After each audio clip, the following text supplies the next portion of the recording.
My name is Cornell. I am an associate professor here at the Jacobs Institute at Cornell Tech. I'm the director of the Connected Media program at the Jacobs Institute. I'm also the chief scientist and co-founder at Scene.co. Scene came out of the idea that we started noticing around 2008, 2009 that everything that happens in the world is captured and reflected in social media. But the tools to see that, to find what's happening and to understand what's going on are very limited, even today, 2015. So in a series of research projects, we imagined what it would be like to find the content that's relevant for different events, different things that are happening in the world, and to organize it in a way that helps people understand what happened. The idea is that we want to be able to teleport essentially to any place in the world and understand what's going on using visual, as much as possible, visual representation of what is happening, using photos, using videos when possible, but also using tweets and other sources of information. Right, it's called Scene because very much the emphasis is to visually to see what's going on in the world. And this is also related to the new product from this company called Catch. Catch.me, start with a K, that allows you to, the product allows you to save and record your Meerkat, the Periscope streams, in a way, again, that represents visually what's going on in the world, but also allows you to archive and organize it so it's accessible and useful later. Yeah, so with Scene, the hypothesis was that people are very compelled by visual content.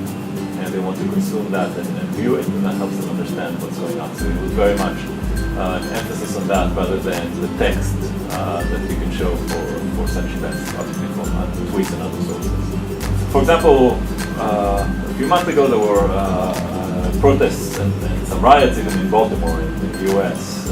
If you went to Google at that time and typed Baltimore riots, you may have gotten some links to news articles that were usually a few hours old. If you went to Google Images, you saw images from the Baltimore riots of the 1800s, and maybe a few weeks before, but the new photos still didn't bubble up to the top of the Google Images. If you went to Twitter and Instagram, you saw a lot of content, but it was very hard to see what was happening recently and what's important.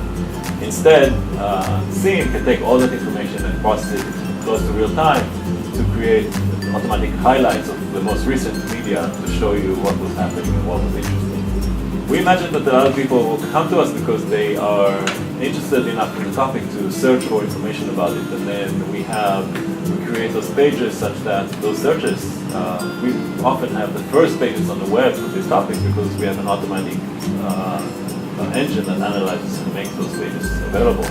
So we imagine that people will find it just by typing into Google, Baltimore riots or Oscars, Ellen DeGeneres, or some topics like that are happening right now.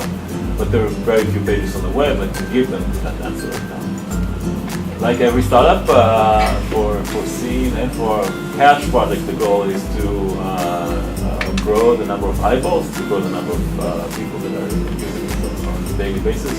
I think we want to obviously improve the analysis, improve the algorithms, improve the product features in a way that can reach the most people. I'm happy to be on XDecker.